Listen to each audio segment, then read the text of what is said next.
Good afternoon, everyone. Welcome, welcome, welcome, and thank you so very much for joining us for the National Kidney Foundation's 36th Annual Authors Luncheon. 36 years. Come on, everybody. Hands together.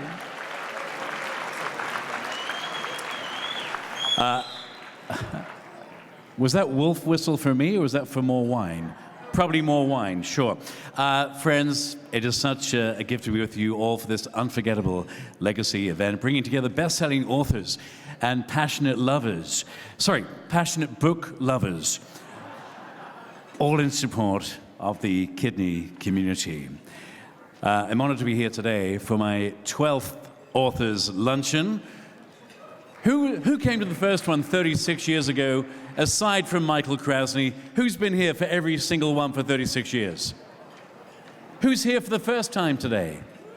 Come on, make a little noise for our newbies in the house today. Thank you, thank you, thank you. And we're all here, united in one effort to improve the lives of those living with kidney disease. Now, today, we're featuring a remarkable group of very gifted authors. I'm so impressed by each and every one. I know you will be too as you meet them. But put your hands together as I announce Percival Everett, Rachel Khong, Nicholas Kristof, Tolhurst, and Jacqueline Winspear. Come on, give it up for our authors. Yes! I know you come here for the lunch, but you really come here to meet the authors. So, and you will. Today, a bit of a new experience. We're going to switch things up just a little bit. We'll be hearing from today's authors throughout the luncheon. And so, after some inspiration to start us off, we'll have our first two of today's authors, followed by an amazing mission moment segment.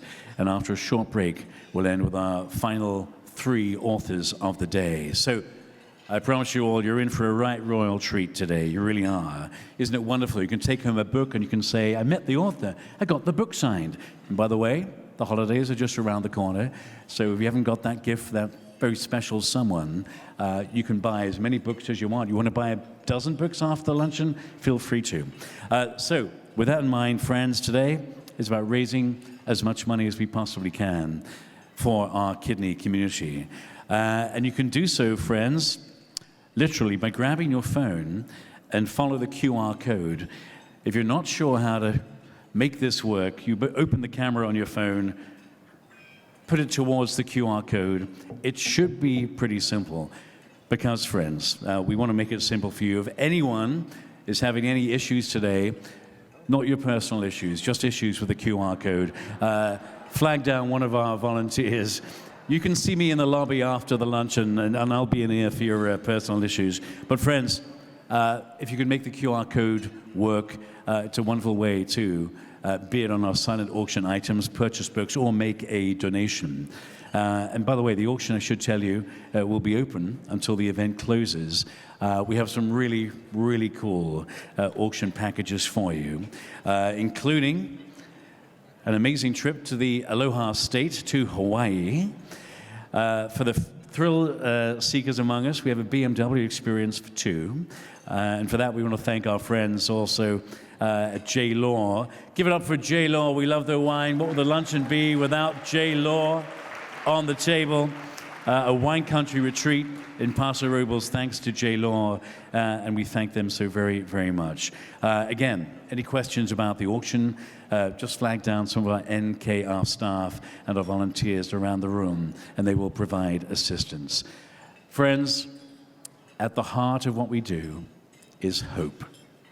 Today, we're here to create new tomorrows for those affected by kidney disease. And together, I know that we do have the power to make this a reality. Can we hear it for that, everybody? Come on, let's make a difference today.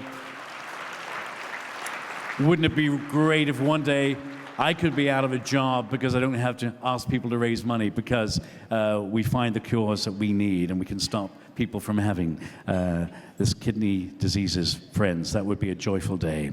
But now, friends, let's get things started. First, I'd like to welcome from the National Kidney Foundation, the newly appointed National Board Chair. Friends, please put your hands together for Ann Barr. Ann, come on up here. Welcome, everybody, and thank you so much, Liam, for the amazing energy and spirit that you bring to this event. It's been a pleasure to know Liam for many, many years. Even in COVID, we were saved. We almost had a pajama party. Liam likes to have fun, and that's a lot of what we're about today. But I also want to share some of the messages about National Kidney Foundation. As of last month, I'm Ann Barr, as Liam said, and as of last month, I stepped into the role as board chair at the national level for NKF. 20 years ago,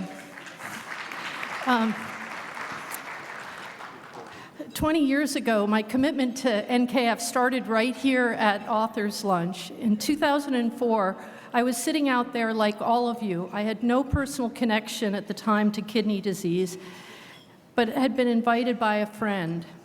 I say that as a cautionary tale because for all of you first-timers out there, NKF pulls you in, and in ways you may not even be able to imagine. I certainly didn't 20 years ago. Now my relationship with NKF has grown significantly. After serving on the regional board from 2014 to 2018 and taking a short break, I leapt back into the national board 5 years ago, and now as board chair. It's a role that I have profound pride in for many reasons. Simply put, I'm passionate about NKF's mission. As a champion of change, we're uniquely positioned to address the toughest challenges surrounding chronic kidney disease, where there are 35.5 million people affected nationwide, and 90,000, which is about 90% of the total organ wait list, are waiting for life-saving kidney transplants. The numbers are sobering, but they are what drive us to meaningful solutions. Because of events like Authors Lunch and your generosity nationally, NKF's been able to help participate in making game-changing investments in research, in new technology and therapies that drastically improve kidney patients' lives. We've made risk assessment and transplant education even more accessible. We're really at an unprecedented time for innovation in the kidney space. We've also secured landmark policy changes with the passage of legislation that will reshape the system of care, protect medication benefits, and support those heroes who make the selfless choice to become a living kidney donor. And I know we have many in the room today. Closer to home, though, earlier this year in California, our local team here launched a monthly program to educate dialysis professionals on navigating the complex transplant system so they can help their patients, and empowering them to help those patients they see on a regular basis. To date, over 9 sessions, more than 3,000 dialysis professionals have taken part. Imagine how many lives have been touched. And that's just a few examples of how we are putting your generous contributions to work. Earlier, I mentioned that when I first got involved with NKF, I didn't have a personal connection. Well, our mission has become personal to me. 1 in 3 people in America are at risk of kidney disease, and it was just a matter of time before it touched me personally. 4 years ago, my mother was diagnosed with stage 4 CKD, and together as a family, we are navigating her kidney journey. I'm really grateful to NKF to have the resources and guidance needed for her and our family to make the best decisions for her care. A quick plug for kidney.org. It's a vast array of services for kidney patients. For me, this makes the Authors Luncheon even more meaningful. I treasure this event, and it's something my mom and I have attended on numerous occasions. From the incredible authors to the powerful mission moment speakers, and I think we'll be wowed by the Pearson family today. This event brings us all together in a spirit of connection and purpose. We leave inspired, empowered, and ready to become change makers ourselves. Thanks so much for being here today. It's your presence and it's your support that drive the meaningful strides that we're making. As Liam said, today is about more than just hope. It's about action and possibility. Together, we're building a future where everyone affected with kidney disease can look forward to brighter days. Each of us here has a role in making this vision come alive. I'd like to introduce our wonderful new committee co-chairs, Erica and Dovid Copeland. They've been an integral part of this event for many years, with Dovid growing up with his family's commitment to kidney health. They have very big shoes to fill, though. Sheila Gordon, thank you for your many years of service.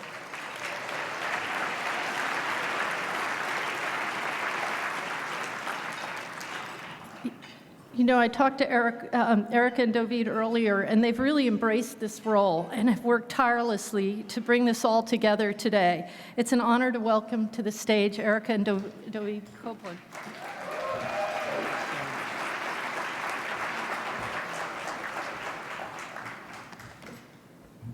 Thank you. As the new co-chairs of the National Kidney Foundation's 36th Annual Authors Luncheon, we are thrilled to welcome each and every one of you today. Thank you for joining us for this special occasion and for your generosity that makes this event possible. Our family's journey with this remarkable event began back in 1989 at its inception. Over the past 3 decades, we've had the privilege of seeing it grow into the Bay Area's premier literary gathering. Each year, we are inspired by the powerful stories shared by the authors and patient speakers, and the significant impact we've achieved together in advancing kidney health and awareness. Your presence here is powerful and makes a tremendous difference in the lives of those affected by kidney disease, and we thank you for standing with us in this mission. We would like to take a moment to thank some of the many individuals and organizations who helped make today possible.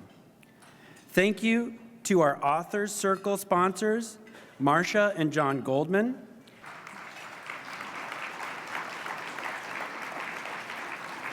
and Otsuka America Pharmaceuticals, our Nobel sponsor, Wasserman Foundation,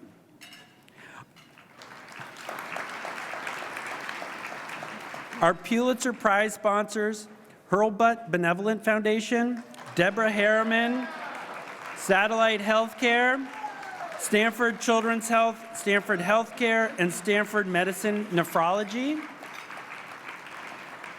And to all our bestseller and reader sponsors, along with all of our dedicated supporters, we are deeply grateful for your partnership and generosity.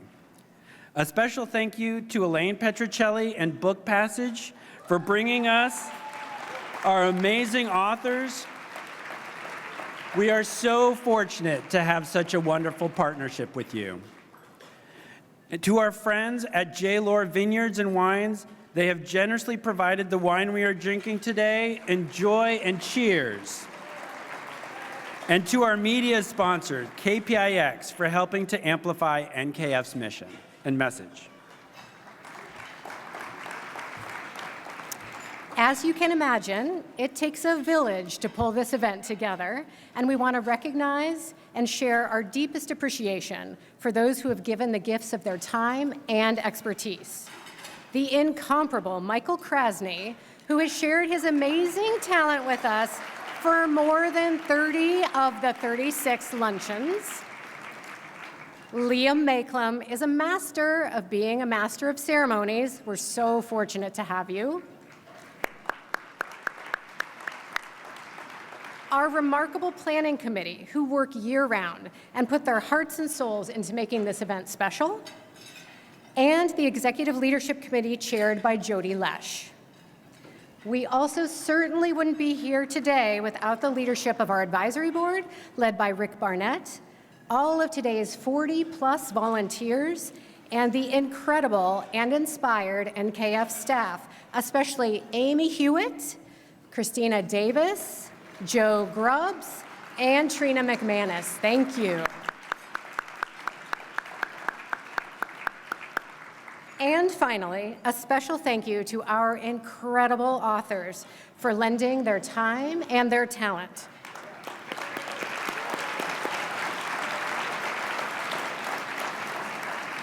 We are deeply grateful for your creativity, your stories, and the generous gift of your presence here today. So let's enjoy this afternoon together, immerse ourselves in the stories being shared, and continue to foster the sense of community that has defined this event for so many years. And now it's our great pleasure to introduce our literary host, Michael Krasny, who will share a bit more about today's authors. Please welcome Michael. Welcome, everybody, and thank you, David and Erica, for that warm welcome. And thank you also for the outstanding work of the committee co-chairs. Let me again say good afternoon and say what a pleasure it is to once again take part in this year's event as your literary host. This is a literary event which I can say really has no equal. How many of you could sort of go along with that superlative sounding statement? If it didn't sound so pedantic to my English professor's sensibility, I would say it's sui generis. It's a very definitive event in its own right. Supporting the National Kidney Foundation for over 30 years has been an honor for me.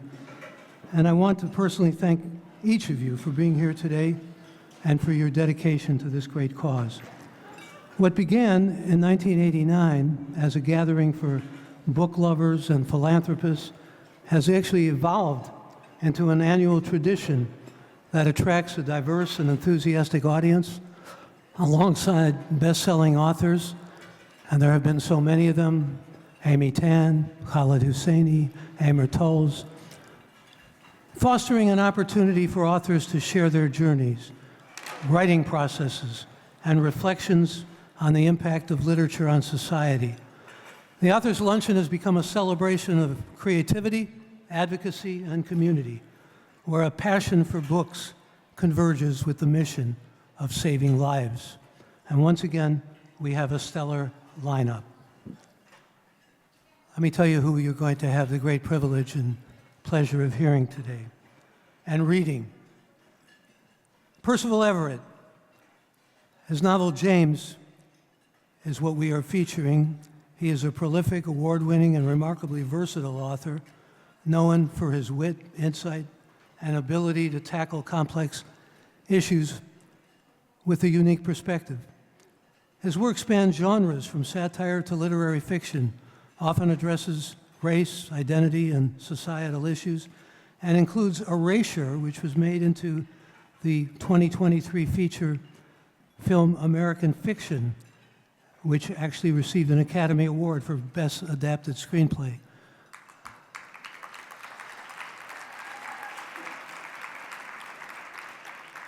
His most recent book, James, which I don't mind telling you I loved, is a brilliant reimagining of the adventures of Huckleberry Finn.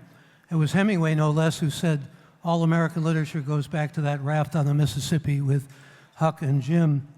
And this is told from Jim's point of view, who is, of course, a slave. It's already on countless Best Books of the Year lists and is a finalist for both the National Book Award and the Booker Prize. And rumor has it that James is currently in development as a feature film to be produced by Steven Spielberg.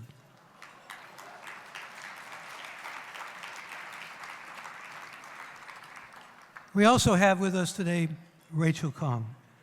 And Rachel is the author of, well, a number of books, but another novel called The Real Americans, which was a winner of the California Book Award for First Fiction, named Best Book of the Year by NPR, my former employer, the Oprah Magazine O, Vogue, and Esquire Magazine. She is really a fresh and insightful voice in contemporary fiction, celebrated deservedly for her sharp wit, emotional depth, and unique perspective. Another of her highly praised novels was her debut novel called Goodbye Vitamin. She's known for delving into the complexities of family, memory, and identity, and brings what I think can be described as a nuanced warmth that resonates with readers from all walks of life. Real Americans follows 3 generations of Chinese Americans and draws the reader in as she explores the ideas of destiny and future. And we are delighted to have both Percival Everett and Rachel Khong with us here.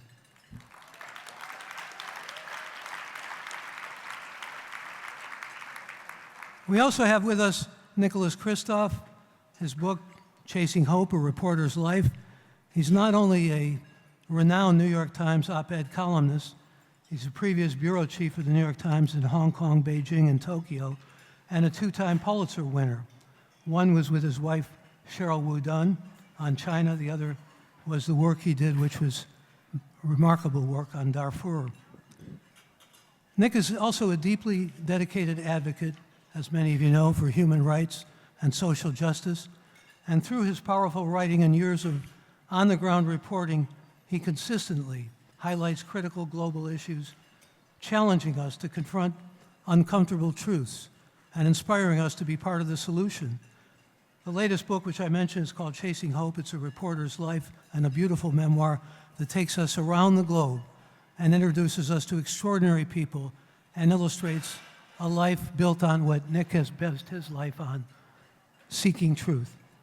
Delighted and very pleased to have him as one of these 5 authors with us.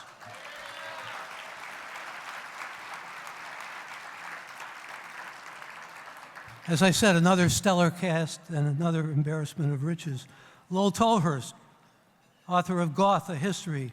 And many of you may know Lowell Tolhurst as one of the founding members of The Cure, the influential band that helped define a generation. Beyond his musical career, he's also an accomplished author. He got that from his mother, he told me. He dives into the intricacies of a creative life, and his memoirs take readers deep into the world of music, capturing the highs, lows, and relentless passion of an artist's journey. In his latest work, Goth, he shares personal insights with raw honesty and reflection, offering us an intimate view into his experiences and the profound world of the genre he helped shape. He is also an inductee in the Rock and Roll Hall of Fame and author of a book some of you may know called Cured, that's C-U-R-E-D, A Tale of 2 Imaginary Boys. Again, delighted to have Lowell Tolhurst with us.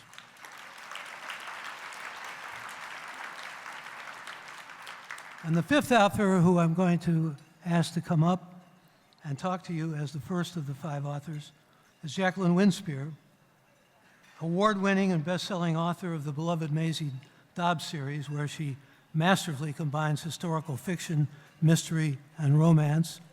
And we happen to have the same agent, Amy Rennert, who's here today, who we both adore. Her 18 novels set in the aftermath of World War I provide a vivid portrait of post-war England through the iconic protagonist Maisie Dobbs, who is a private investigator and builds her business in the aftermath of the First World War. The Comfort of Ghosts completes her internationally best-selling series, much to the chagrin of her devoted fans. She was speculating about what she may do next. She may give you some indication of that. And I ought to add that she will be speaking to you in just a matter of a moment here. So without further ado, let me welcome our first author. And I told her, Grace Paley once said to me about her character, Faith, I'm Faith's boss, and this is Maisie Dobbs' boss. Please welcome Jacqueline Winspear.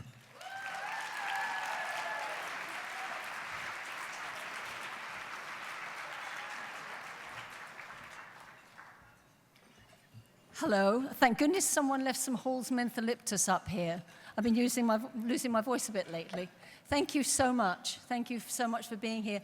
And thank you so much to the Kidney Foundation for inviting me to be one of the authors at this amazing event. It's interesting that it's always an honor to speak in an event that raises money for an extraordinary cause. But let me just say that this year, even more so, and even since I said, yes, I'd love to do that, that the issue of kidney health has become writ large in my family. And suffice it to say that you don't realize how important your kidneys are until your kidneys don't work properly anymore. And then it affects not just the patient, but the whole family. And there is concern, there's worry, there's the back and forth for scans, for blood tests and what have you, and it is harrowing.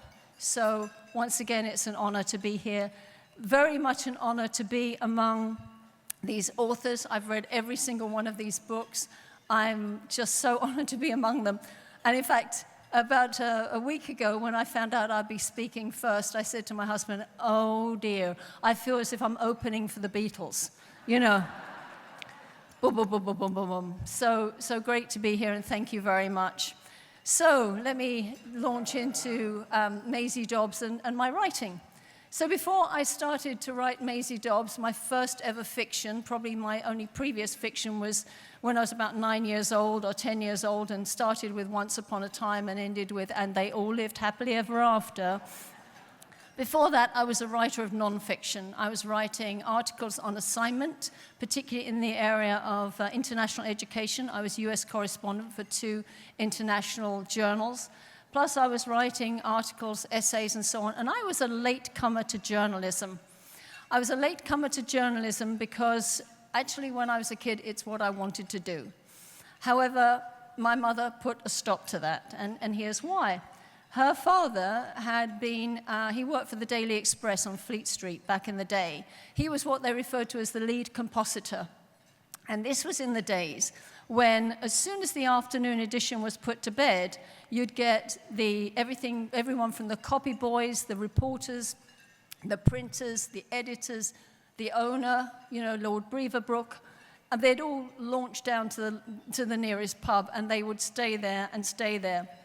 So when I said to my mum that I wanted to leave school at 16 to see if I could get a job as a cub reporter on the local paper, she said, "You're going to end up making tea for old drunk men."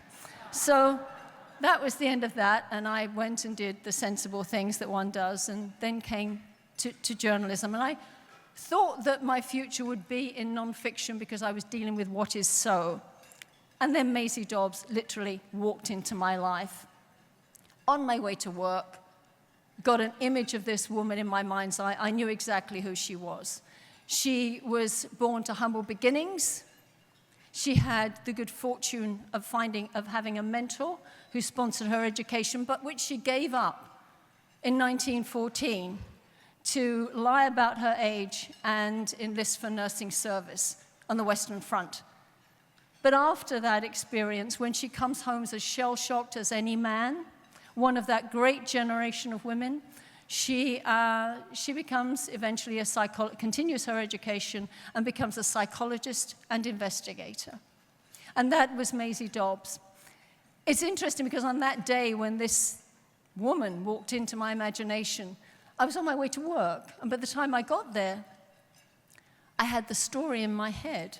And I've since referred to that as my moment of artistic grace, because I don't think those moments happen in a vacuum. And for me, I had an interest in that period ever since I was a kid. And part of it was family stories.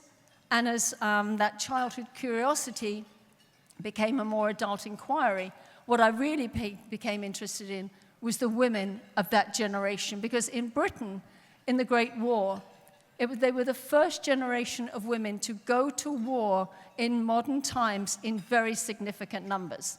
Before the Great War, probably about 1.2, 1.5 million women were working, but they were in invisible jobs, factories, taking in washing, looking after other people's children. Plus there was the women working with that newfangled thing, the typewriter. And yet, as more men went to war, more women were drafted into the workplace, and they changed the perspective of women, and it lasted a long time. Let's look at that. About 900,000 went to work in munitions factories. 50,000 worked for the British Secret Service at all levels. The youngest were girl guides running messages across London. Women went to the battlefields as nurses, doctors, ambulance drivers, and also there were all the thousands of women that worked in the big postal center in France to make sure that if you sent a letter to your boy from England anywhere in the British Isles, to the front lines, it'd get there in 2 to 3 days. So these women, they moved into public life as never before. There was not a field of endeavor left untouched by a woman's hand. They did everything from driving the buses, mending the buses. They worked in construction. They delivered the milk. They buried the dead. It was unbelievable. And yet after that war, in the 1921 census, it was revealed that there were 2 million, quote, unquote, surplus women for whom there would never be a husband and children. And they were an extraordinary generation of women, and my generation of women knew them as sort of the great aunts, that sort of thing. But I knew them as a kid, and this, I think, is where my curiosity started, because I grew up in a very rural area, and these women, just in our street, there was Miss this, Miss that, Miss the other, women who of a certain age who had never married. And because I was the only child in the neighborhood, yes, there was my baby brother, but, he didn't count. And he was too young to hold a conversation. And I was often being invited for tea. And I will never forget it. I would go around and there would be my sandwich or my boiled egg and maybe a scone, a cup of tea. And there would be conversation. And yet for every single one of these women, there was a sepia photograph of a young man lost to war. It's interesting how, those women had a way of bringing children into their lives. And I can say not one of them had a cat, and 2 of them had very big dogs. So there was something that I wanted to bring to Maisie Dobbs, and that was the spirit of that generation, the hardiness, and yet that compassion and empathy and that endurance, that fortitude. I wanted to bring all that not just to Maisie Dobbs, but to other characters. So how does one novel become a series? Well, that's a good question, because I thought it would be my only novel. I hadn't thought of that big word series, except when my book finally went to press, off my hands, off it went. My editor phoned me and said, let's talk about the next book in the series. And I thought, okay, next book in the series, and I confess I did a bit of a tap dance, and I said, can I call you later, because there's somebody at the door. And I just needed to give myself time.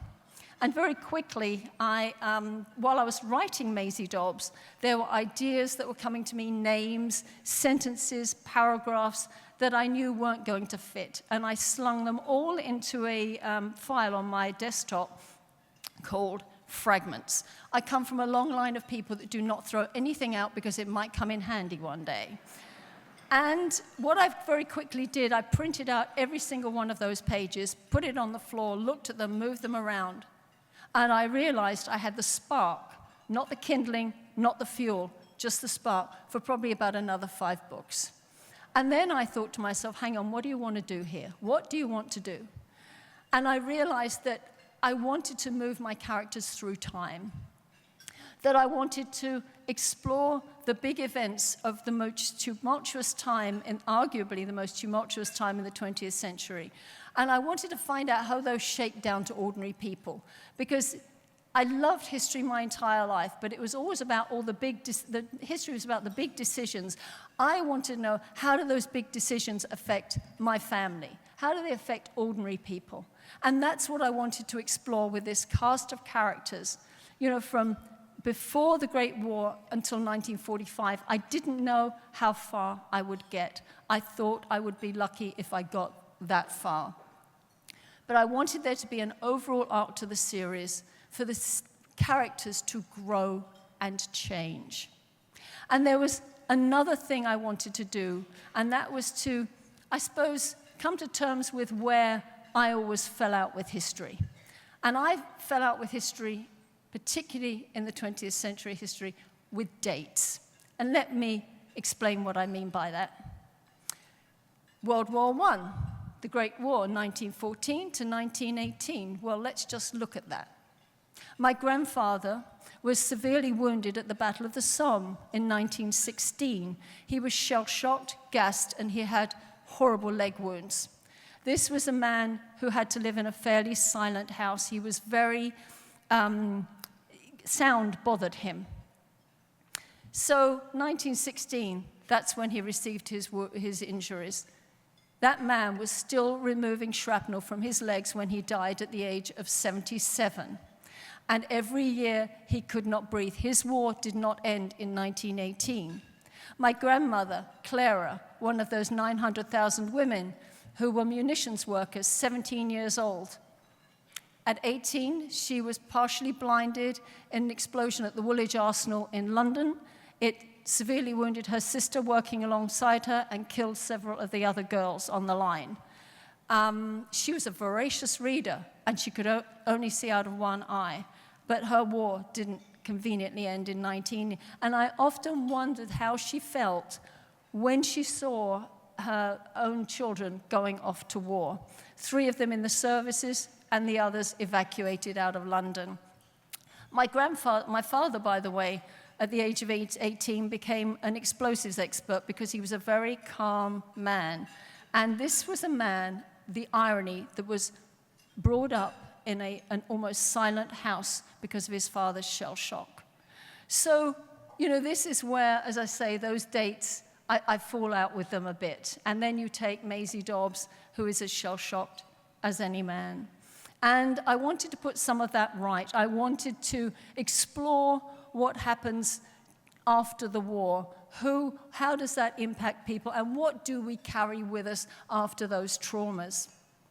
And there's one more thing to close on that, believe it or not, I didn't realize how the conversation impacted me until I wrote my memoir a few years ago. That memoir title, by the way, This Time Next Year We'll Be Laughing. And interestingly enough, it was published in 2020, and of course, we were all, in lockdown due to COVID, and people were saying, this time next year we'll be laughing? Really? But it was what my dad used to say whenever we went through hard times, and there were often a few of those, let's just say. When I was a kid, I was, as I said, raised in a very rural area. There weren't many jobs for women around who needed to work, and my mother worked on a local farm. She did manual labor along with other women. And so, she wasn't doing what they called a proper job, as it wasn't a career move. And then when I was old enough to look after my brother, she worked her way out of that. And then when I was 15, she landed a job as what was known as a clerical officer in a boys' detention center. She got her driver's license, so she could actually drive there because there's no bus routes to places like that because they're always out in the country where if people escape, they get lost. And a detention center, by the way, was, and these things all have new names now, but it was for young offenders, 16 to 21. They were not first-time offenders because they would have had probation, and some of them were in for serious things. There's something that in Britain we call GBH, grievous bodily harm. It might have been armed robbery, it could have been drug dealing, it could have been stealing something. It was not just whipping an apple off a market stall. Some of it was very serious. They were on 3 to 9 month sentences, and they were not sent to the big guys' prison because that's where, of course, they learned to be real criminals. A clerical officer, by the way, is basically an admin assistant. And so my mom went to work at this place. She went through the ranks very quickly because she was a very smart lady, and she also had been a bookkeeper, so she was really good at numbers. And by the time I was about 19, she was the chief administrative officer of that particular institution, which meant she was a bit like the CFO. She actually had a lot of communication with the quote-unquote inmates, and although her job was not disciplinary, she ordered things for the shop. If one of the lads wanted to pursue an educational program, she arranged it for them. Of course, there was the Open University in Britain, one of the first distance learning organizations in the world, and she would make sure they got their books and so on. And she also kept track of things like the fact that they could earn money in there. But still, they were incarcerated, they were prisoners.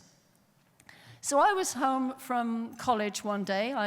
Like a lot of kids raised in a rural area, you rush off to London to go to college because that's where the action is. And then you wonder why you've done it after a few months, because you can't go for a decent long walk in the woods. But anyway, I was home from college. It was a Friday. I got home on the bus. And my mum came home from work. And she was a very active lady, very energetic. And she sat at the kitchen table, and I said, I got her a cup of tea, and we sat down.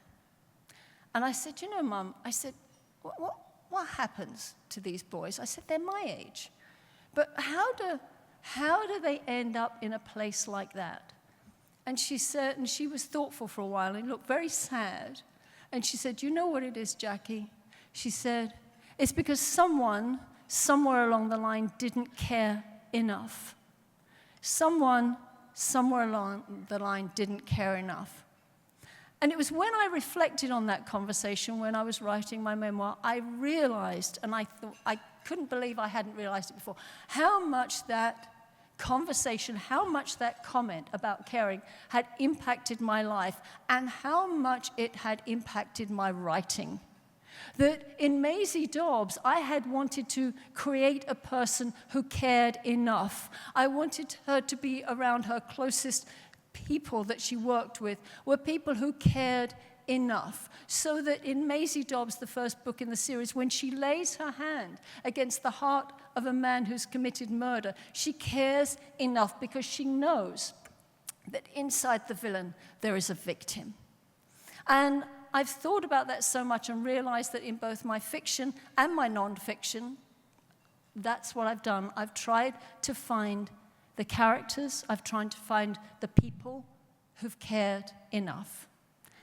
And I think I've come to the end of my time, so thank you very much indeed. Thank you. Thank you.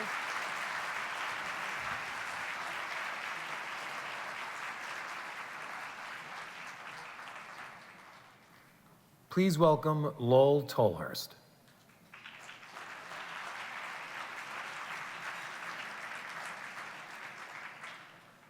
First of all, I'd like to say a big welcome to all the fellow Goths of San Francisco. All right. I know there are a lot of you here, and for those not Gothically inclined, welcome too. Well, first thing I knew about this, I've done some similar kind of things, but the first thing I knew about this was, a few months ago when a message came through from my agents. Would you like to talk at United Kidney Foundation luncheon? I have to be honest with you, my first thought was, why? Really, look, I'm this rock guy, written some books, but that's who I am, And I started to think about it, and I did a little research, and I realized that, kidney disease actually does affect a lot of people, and it's a lot closer. People always say, 6 degrees of separation. Well, I have like 1 degree of separation, I realized, because one of my good friends, a musician, his mother passed away from polycystic kidney disease, and he's inherited it because I understood, I asked him to explain it all to me, and he said, well, that's what I've inherited as well. So I realized that, there's all kinds of things that touch everyone all the time, and you can't exist. Like you think sometimes you can exist in a bubble, but you can't. So it does touch a lot of people. So I'm, once I thought about that, I realized, well, that's probably a very good reason to, to want to do something. And so here I am. I suppose I should start with the explanation of my name, because I know it's become sort of an internet thing over the last, 15 years, but actually I was called Lowell such a long time before the internet was even invented, right? And actually it's just really a sort of shortened version of Lawrence in England. There are other musicians like Lowell Creme from 10cc and Lol Coxall, another musician. And like I always tell people, they always ask me, well, should I call you Lol? I go, yeah, you can. I said, the only people that call me Lawrence are my mother and my wife, you know, and usually when I've done something wrong. Anyway, so I'm glad to be here, and I'm glad that I got past my own pomposity and agreed, you know, to come here and talk, because so far it's been a very elucidating experience, and I've enjoyed it all. And actually, really quite strange, but the previous author, Jacqueline, we discovered that we come from the same town. So obviously there is some kind of ley line in England that has writers, that's where they all come from. You know, it's like, I know that's partially true because, you know, southern England is sort of like a hotbed of all kinds of things like that. I was going to say sedition and vice, but no. So you know, there's a lot of creative spirits. You know, there's a lot of garage bands because there's a lot of garages, and you know, that's really where my own personal kind of creative journey comes from, and it will explain why we end up with this book called Goth at the end of it all. So, you know, growing up in southern England like that, you know, it's fairly affluent, but it's kind of a bit rural outside of the centre of London, so you get the impetus of what's going on in the big city, but not necessarily too much of the sort of intensity, which is actually quite good. And I grew up sort of in, you know, the 70s in England. I was a teenager, and at that time, I think there was only really two ways to escape what seemed like our preordained doom choice. There was two ways to get it. One, you get in a band. Two, you become a really good football player, soccer player, right? And actually, the singer of my band that I formed, he was actually a pretty good soccer player. But, you know, then music and sex and drugs and rock and roll came along, and that's, you know, that goes out the window. So, and I wasn't any good at soccer. I mean, I like it, but I wasn't any good at it. So it was form a band. So I think probably when I was about 16, I formed a band with my friends at school, at high school. And we had a variety of names to start off with, none that really fit. But eventually we kind of decided, well, maybe we call ourselves something to do with our lyrics. We can chop them all up and throw them in a bin and take them out. It's kind of like David Bowie did with some of his lyrics. And so we were sort of, you know, excited by that idea. And so we chopped up the song, put lyrics in, had some terrible ideas for names to start off with, like Choosing Gloom and things, you know. I don't think that was going to fit. But then eventually we came to call ourselves Easy Cure. And that was all right for a while. And then all of a sudden, things changed very drastically in England, because it was sort of just the time when Margaret Thatcher was becoming Prime Minister and Ronald Reagan was over here, and there was a lot of discontent in society, and there had been a lot of strikes and industrial kind of action in England in the previous year or two, and all of a sudden this sort of new music came out of nowhere and knocked us all for six. I mean, it was very exciting. We were, you know, like 16, 17, and all this music was called punk, right? Punk rock. And it wasn't like anything we'd heard before. It was like, you know, something that we thought, well, we can do that. We can play that, because it didn't look like it was that hard, which was a mistake, because it actually is pretty hard. But, you know, it gave us the impetus, because you've got to remember, in the 70s, and I'm sure we remember here, in the 70s there were two predominant strains of popular music.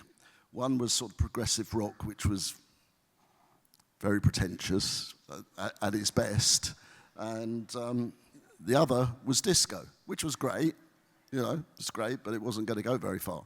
And so, you know, we had to sort of invent something else.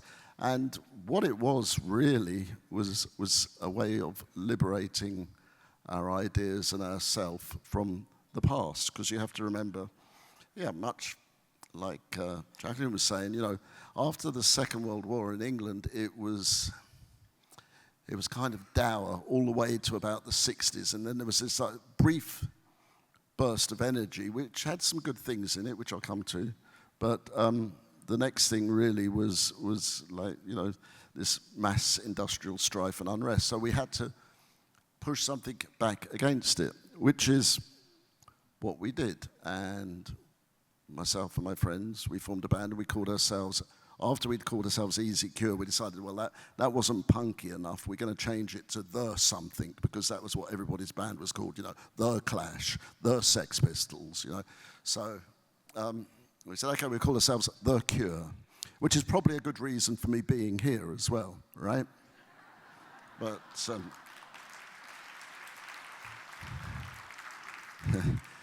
plenty of guilt by association.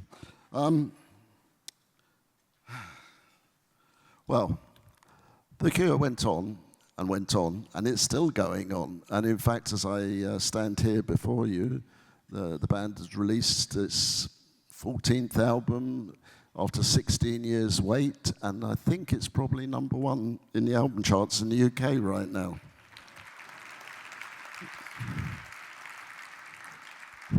Which is all the more remarkable considering like 2 years from now will be like 50 years since we started. 50 years, my God. I mean, I can remember when we first started, I said to myself, 2000, I'll be 40 then. No way I'm going to live till 40, you know. I was going to live fast, die young, you know, leave a beautiful corpse. But that didn't happen, and life went on, and, you know, we came here a lot. We came to California an awful lot and played here an awful lot, and, you know, it got better and better and better. So, at some point, things span out of control, which you can read in my first book, Cured, which is really memoir, and I think after that happened, I ended up here. So this was like, you know, quite a while ago, 30 years ago. And I had always, when I was a kid, before the band started and that, the source of my entertainment, the source of my knowledge was the local public library, because I went to school in another town. It's not busing, but I was bused to another town. I went on a bus, but it wasn't busing like that. But I went to school in a different town than I actually grew up in, which was a bit unfortunate in summer vacation, because I didn't really know any of the kids that lived in my town, because I didn't go to school with them. So in the summer, the only thing I had to do was to go to the public library, because I couldn't get around to see anybody else, you know. And in England at the time, you had one library ticket would give you 3 books or 2 books and a record, because they lent records as well. And I didn't have any money for records, so that was great.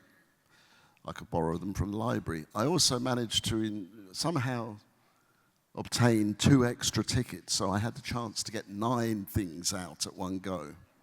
So I think the summer when I was probably, you know, before I was able to ride a little moped or something, I was about 14, 15. That summer was where my interest in all things literature and all things musical came about, because I was able to spend summer vacation, go into the library 2 or 3 times a week, taking things out, and I listened to everything. I listened to everything they had, including the sound effects records. You know, just stuff that you don't normally hear. And then I would go through the shelves and get lots and lots of things to read. So it was great. So when my time with the Cure, as you'll hear, sort of came to a sticky end, which is in Cured. I thought, okay, well, there's some other things that I can do. And I realized that we had been the sorts of forerunners of something that still exists today as a subculture and as an art form and as generally a sort of cultural experience. Because I have to go back a bit. You go back to something like punk, which was kind of nihilistic in its approach. It was just kick down the doors and then we'll talk about it later, you know? Let's just do something. And that was great. But then after that, you know, you wonder, well, what are you going to do once that's done, you know? So out of my love for reading and literature, that came a sort of romanticism. And that's really what the latest book that I've just written, Goth, is really about, that subculture of sort of the romantic but fueled by the energy of punk. And I think the easiest way to describe it as somebody who doesn't really know anything about it at all is to do this. One of my sort of parlor games that we'd have in my house is you can pick a song, any song from the last 60, 70 years, and you can distill it down to one of two subjects, pretty sure, right? One, love, and the other one's death, right? So it's either about love or death. Well, the thing about goth as a music, most of the songs are usually about love and death, but usually in the same song, right? Which is something that doesn't normally happen, you know? But what it is, I mean, that's a bit of a facetious sort of phrase, but actual fact, what it's really about is, I think somewhere at the end of the 70s, beginning of the 80s, we kind of found, especially for men, a sort of vulnerability that was allowable. You know, we weren't allowed to be, like before then, you know, a lot of rock music was very misogynistic and macho, and it wasn't really what we wanted to do. So we were allowed to be more vulnerable. We actually gave ourselves the permission to do that, but, you know, that's what happened. And out of that, ultimately, came the goth subculture, which is an interesting thing because a lot of people, you know, there's connections with the old idea of the word gothic, you know, with things like Edgar Allan Poe and that raven that only says nevermore.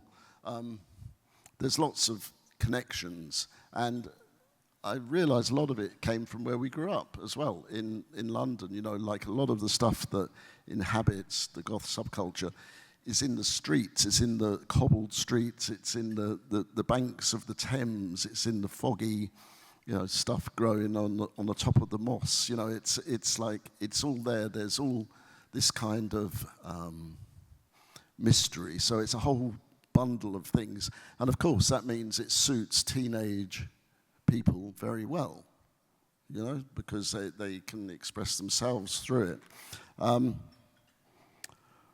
So I think really that my involvement with that is where, in the initial part, I got the idea, well, maybe I should start writing, because I'd always written some lyrics, I'd always read, and I felt like it, but it was kind of daunting, so I put it off for years and years and years. And then one day my friend in New York called me up and called my bluff. He said, well, hey, Lowell, you still thinking of writing that book? And I'm like, yeah, I am. Okay, well, one of my good friends is coming to Los Angeles, which is where I live, to open a new, the West Coast branch of this publishing company. You should meet him. So I'm like, well, okay. So I met him, and we got along famously. He's still my editor today. And things went from there. At first I was kind of terrified because it's like, it's 2,000-word essay, not really a problem. 80,000-word book, how the hell does anybody do that, right? But I had some very good advice from a writer friend of mine. He said, well, just think of some titles for chapters, put them on cards, put them in a table, put them all together, and then it's easy. I said, well, what is easy?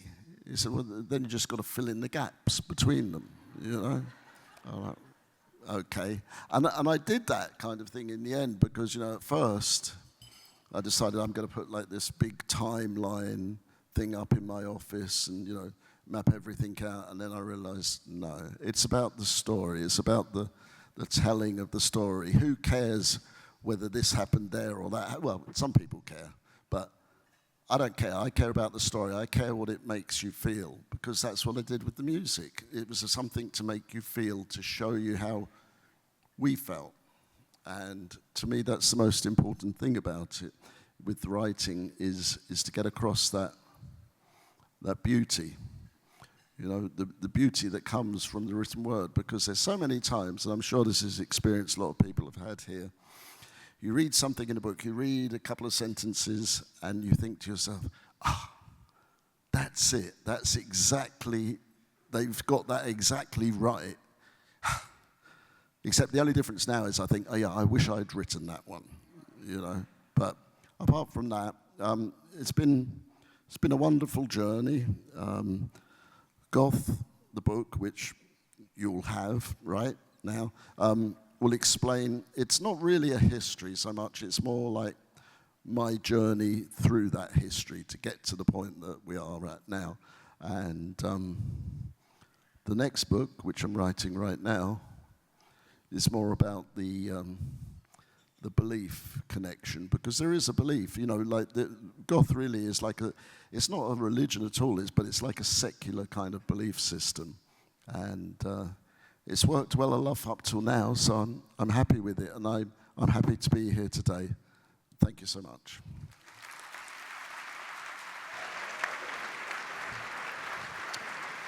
Please welcome Amy Hewitt, Executive Director for the National Kidney Foundation, serving California, Nevada, Oregon, and Washington.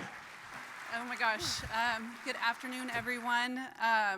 First, I have to tell you, I always bring tissues up here because I often will get teared up as I'm talking about why this work is so important. But before I get started, first let's give a wonderful round of applause to Jacqueline Winspear and Lowell Tolhurst. Lowell, you took me back. And Jacqueline, I really love your comment about endurance and fortitude. I think that really resonates with why we're here today. So thank you both so much. It's an honor to have you, and it's an honor to have all of the authors here with us today.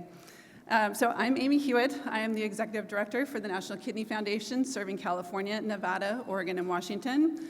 I'm also a living donor. I did that too. That's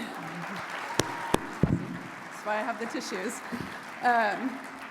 I did it for 2.5 years ago. I gave my right kidney to help my friend Wilson do. A relationship that started with my work when I first joined NKF, and now we have this incredible friendship and bond. As a matter of fact, I should be seeing him tomorrow for a boxing lesson on Sunday mornings.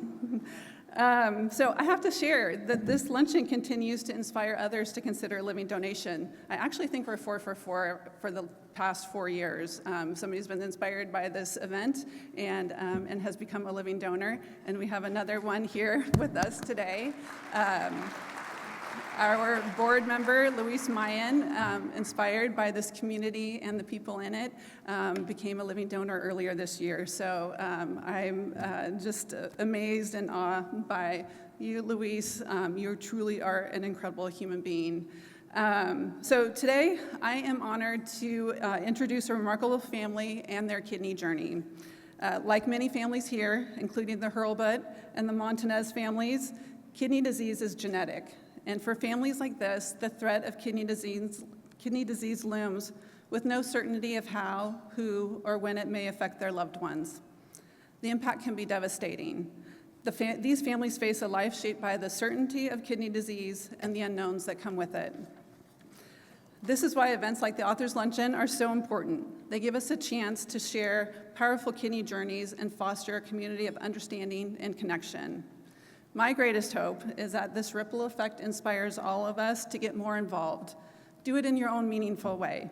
Volunteer, generously give, and perhaps inspire more of the Louises among us to consider becoming a living donor. Now, it is my great honor to introduce today's Mission Moment speakers, siblings Robin, Kevin, and Brian Pearson. Yes. They're going to share more about their family's journey and the futures impacted by kidney disease. Robin, I have to share, is one of our dedicated board members here in our region, and she has been a dedicated advocate for this cause, and today we're grateful to have her and her brothers who traveled far and wide to be here with us and share their remarkable story. So, good afternoon, everyone. Please excuse my voice. I am getting over whatever is going around the Bay Area. And I want to thank everybody with the Pearson tables over there who have kind of duct-taped me together so I could speak here today. My name is Robin Pearson, and although it may not look like it, I'm the eldest sibling in the Pearson family. And I have 3 amazing younger brothers. I'm an attorney, an aunt, sister, daughter, godmother, friend, and a proud 40-year member of Alpha Kappa Alpha Sorority Incorporated, which I'm very proud of.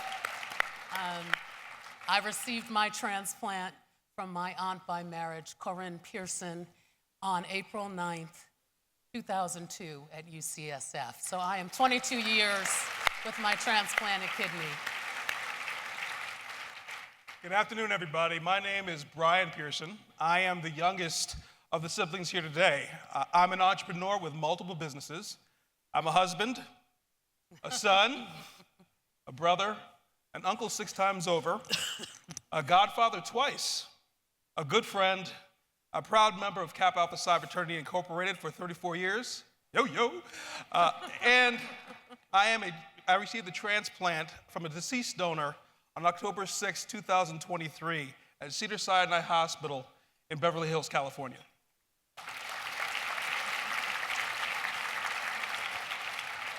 Good morning, everybody. My name is Kevin Pearson, and I am Robin and Brian's brother. I'm an attorney and business person, a son, brother, a husband, father of 3 daughters, an uncle as well. I received my transplant from Brian at Brigham and Women's Hospital in Boston on May 5th, 1994. We celebrated our 30-year kidney anniversary this fall. Thank you. Yes, you heard him correctly. I'm a living donor, and I'm a kidney transplant recipient. And this is our family's kidney journey. So kidney disease has been a defining part of my life and our family's journey. From a very early age, I was aware that kidney disease is widespread, not only in my family, but also in the African American community. I remember distinctly in the 1970s watching Roots, and I became obsessed with trying to find out our family history. Unfortunately, the information did not flow to me as I wanted, and there were a lot of roadblocks. Nobody wanted to talk about our family history. And I thought that was strange, but I was persistent. And that's why I'm a lawyer, as you can probably figure out. And I ultimately discovered that my granny, my mother's mother, had experienced many kidney-related deaths in her family. And I want to tell you a little bit about our family and how we came to be. Our great-grandfather's name is General Smith Boykin, and our great-grandmother was named Katie Smith. Our great-grandfather was the 5th child out of 17 children from North Carolina. He left the family business and went to Wilmington, Delaware, which was not well received by his family, and he was cut off. His wife, Katie, our great-grandmother, ran away from home in Baltimore, Maryland, and ended up meeting General Smith in Wilmington, Delaware. They had 4 children. The oldest of those children, Dorothy Ann, was our granny. There were 3 other children: our Aunt Helen, our Uncle Bernard, and our great-aunt, Geraldine. What happened in our family was that our great-aunt Geraldine died at the age of 16, kidney disease. Our great-uncle Bernard died at the age of 25 from kidney disease. Our great-grandparents, General Smith and Katie, both died in their mid-30s from kidney disease. Our granny and our Aunt Helen were the only 2 to really live past their late 30s into their 40s, 50s, 60s, and 70s. At the age of 70, the kidney disease began to manifest in our grandmother, and she ended up passing away from that disease.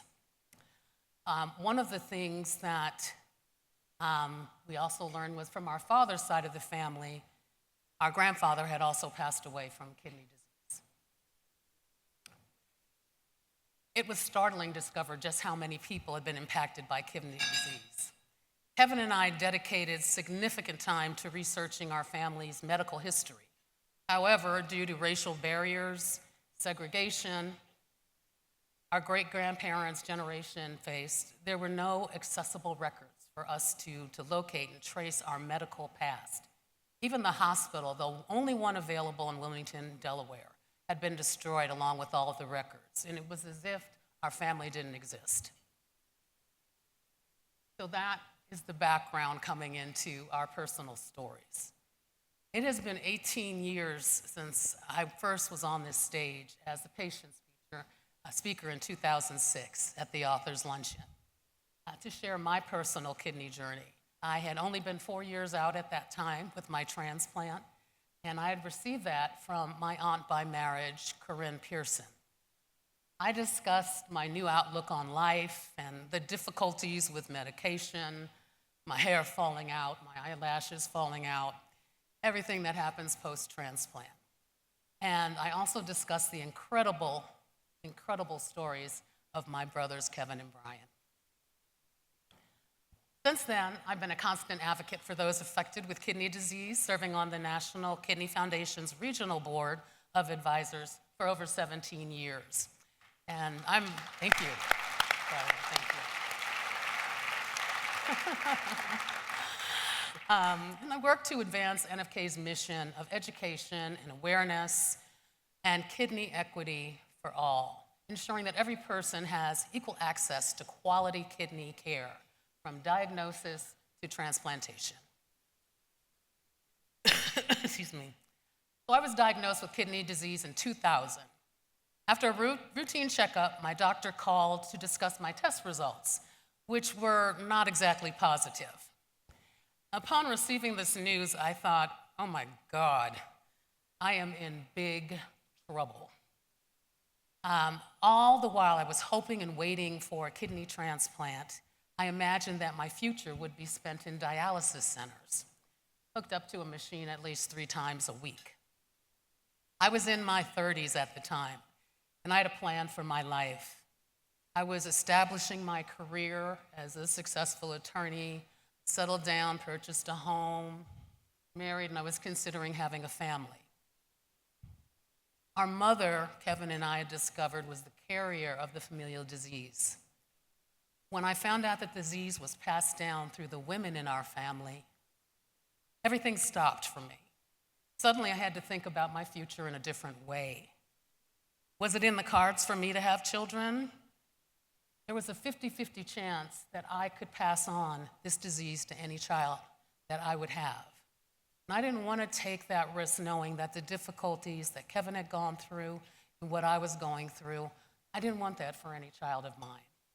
I also didn't want to lose my kidney, which was a real possibility at that time. My aunt had so generously come cross-country from Delaware to donate her kidney to me. Couldn't I also couldn't afford a surrogate. I was just a hard-working person like everybody else, didn't have $30,000 laying around. And so it became very clear to me that that was not my mission. My mission was to share our journey and support others and provide knowledge about kidney disease.